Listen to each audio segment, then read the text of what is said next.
Les barrières resteront fermées jusqu'à lundi prochain. La décision est tombée vendredi en milieu de soirée, une décision qui fait suite aux différentes absences. Jeudi, l'école comptait 11 enfants malades. Vendredi, le chiffre s'élevait déjà à 19. Le week-end aura donc permis de prévenir les 150 parents. Des parents qui ont dû s'organiser. Aucune garderie n'est proposée afin d'éviter tout risque de contagion.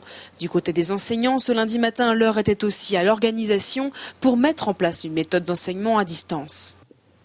Alors chaque enseignant va appeler chaque enfant de sa classe et lui expliquer ce qu'il doit faire suivant ce qu'il avait dans son cartable. Parce qu'à savoir que vendredi soir, on ne savait pas que ça allait fermer. Sinon, effectivement, ça aurait été plus pratique pour nous. Donc suivant ce qu'il a dans son cartable, on va pouvoir leur donner un certain nombre de choses à faire. Et il y a ce qu'il faut, normalement. Ils devraient pouvoir travailler, je pense.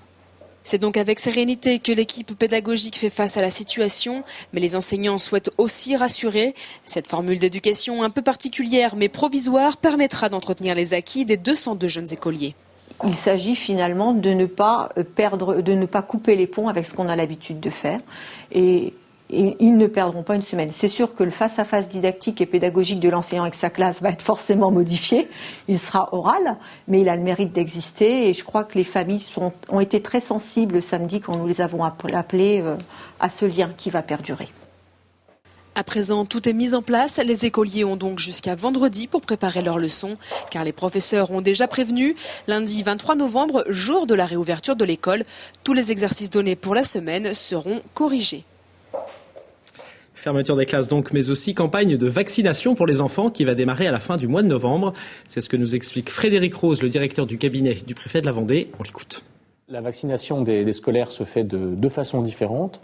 Pour les collégiens et les lycéens, à partir du 25 novembre, ils seront vaccinés dans leurs établissements scolaires. C'est-à-dire que nous avons des équipes de médecins qui viendront dans chaque établissement scolaire pour vacciner les enfants scolarisés.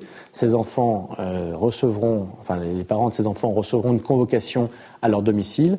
Et si les parents en sont d'accord, les enfants pourront se faire vacciner dans leur établissement scolaire.